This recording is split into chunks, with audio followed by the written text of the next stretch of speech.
Good evening, Sairam boys. Hey, Vishnu, happy birthday. Thank you, uncle. என்ன பசங்களா எப்படி இருக்கீங்க? இன்னைக்கு காலையில அவங்க அப்பா அம்மா எல்லாரையும் மெடிக்கல் ஷாப்ல பார்த்தேன். ஓஹோ, அதுவா அங்கிள்? நாங்க எல்லாரும் சேர்ந்து கோபி மஞ்சூரியன், பீஸா, பன்னீர் 65 இந்த மாதிரி நிறைய சாப்பிட்டோம். ஒரு குடி குடிச்சது. டேய் நிறுத்து விட்டா அடிக்கிட்டே போவீங்க. நீங்க எல்லாரும் இப்படி கண்டதை தின்னீங்கன்னா உடம்பு என்ன ஆகும் தெரியுமா? என்னது? நாம பண்ணதை தின்றோமா? கொஞ்சம் விவரமா சொல்லுங்க அங்கிள். நீங்க தின்ற இந்த மசாலா ஃபுட்னால என்னென்ன தீமை உடலுக்கு வரும் தெரியுமா? நம்ம உடலை நாமளே அலட்சியப்படுத்தாம அதை சரியான முறையில பராமரிக்கணும். இப்ப இத பத்தி நான் கொஞ்சம் விவரமா சொல்றேன், கேட்டுக்கோங்க. Hello, hi guys. Happy birthday, Vishnu. Thank you, Ram. Good evening, Dr. Uncle. Good evening Hari. முதல்ல நம்முடைய கண்களை பத்தி நாம நல்லா தெரிஞ்சுப்போம். என்ன அங்கிள், கண்ணை பத்தி என்ன சொல்ல போறீங்க? என்னடா இது தெரியாத உனக்கு? கண்ணால நம்ம ரொம்ப நேரம் கிரிக்கெட் பார்க்கலாம், கேம் ஆடலாம், நிறைய மூவிஸ் பார்க்கலாம். சூப்பரா அழகா சொல்ற. ஆனா இதனால என்னென்ன தீமைகள் ஏற்படும் தெரியுமா உனக்கு? சொல்லுங்க அங்கிள், நாங்க கேட்டுட்டு இருக்கோம். இந்த ரெண்டு கண்களும் உங்களுக்கு எது கொடுத்துருக்காங்க தெரியுமா? நல்லதை பார்க்கிறதுக்கு, நம்ம சுவாமியை தரிசனம் பண்றதுக்கு, இயற்கை, மலர்கள் இதெல்லாம் ரசிக்கிறதுக்கு. ஆனா நீங்க என்ன செய்றீங்க? ஓவரா cricket, computer game, smart phone, cinema இதெல்லாம் அதிகமா பார்த்து உங்க பார்வைக்கு நீங்களே தீங்க வர வச்சுக்கிறீங்க. இதனால உங்க மனசு ரொம்ப கெட்டு போகுது. மனசு கெட்டு போனா பகை, பொறாமை, வன்முறை போன்ற கெட்ட குணங்கள் அதிகமா வளருது. இப்போ சுவாமி இத பத்தி அறிவுரை சொல்றாரு, கேளுங்க. You know why hands are given? అన్నం భుజించుట Only to partake food. కాదు తరుణము త్యాగం చేసే నిమిత్తమే హస్తాలు ఉండాలి. Hands are gifted to you by God to serve others. కంఠం నుంచి ఎందుకు తెలుసా? You know why the tongue is given? అన్నం ముందుగా It is not simply to serve. No. దైవ స్మరణగా ఈ యొక్క టైంలో ప్రయత్నించే Tongue is given by God to chant the glory of God.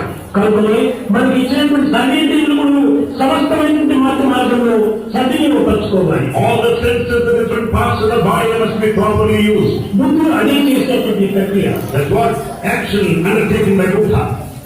ఎంతో చదివాడు. He studied a lot. చదువులో చదివాడు. He studied. ఎంతమంది ప్రజలను దర్శించాడు. He may be known to వారి బోధనంతా విన్నాడు. He listened to the teaching. మనసు విసిగెత్తింది.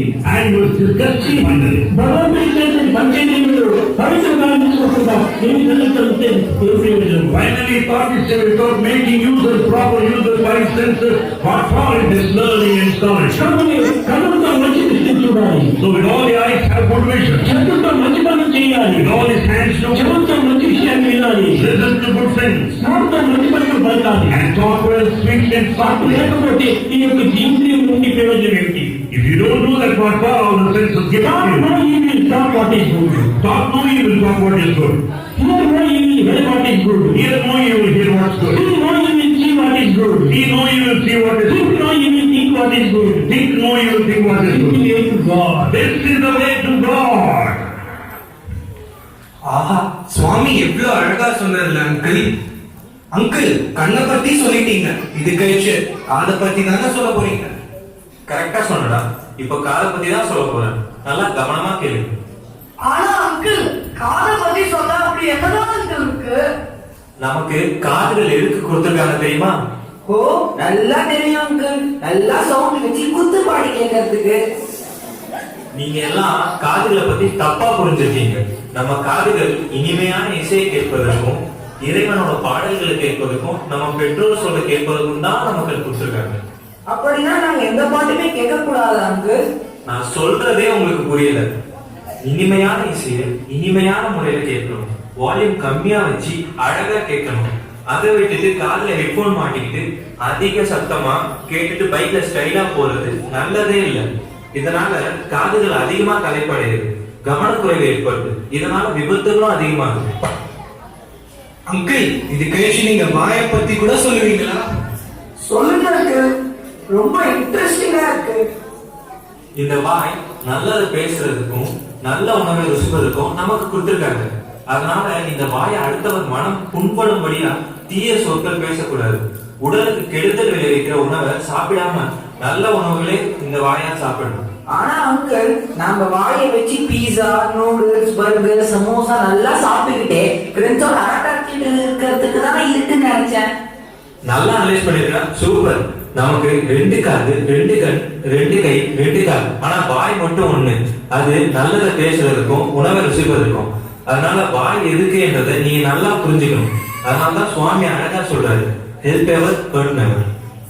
ஓ, இப்படி இருந்தா சண்டை வம்பு இதெல்லாம் வராதுல்ல அங்கிள்? அங்கிள், வயது வலிக்கிறது அங்கிள். இப்ப புரியுதா உனக்கு வயிற்று வலி எதனால வந்துச்சுன்னு? வயிற்றுக்கு ஒத்துக்காத கண்ட உணவை எல்லாம் சாப்பிட்டா இப்படிதான் வரும். இது வயிற்றை மட்டும் பாதிக்காது, நம்மளோட மூளையும் பாதிக்கும். ஆரோக்கியமான உணவுகளை நம்ம சாப்பிடணும்.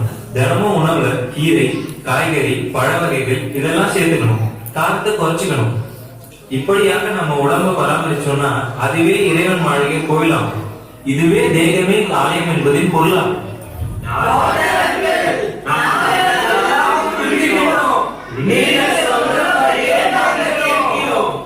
நான் சொல்றதை கேட்கறது இருக்கட்டும். இப்ப சுவாமி அழகா ஒரு அருளுரை சொல்றாரு, அதை கேட்டு அப்புறம் சாப்பிட போலாம்.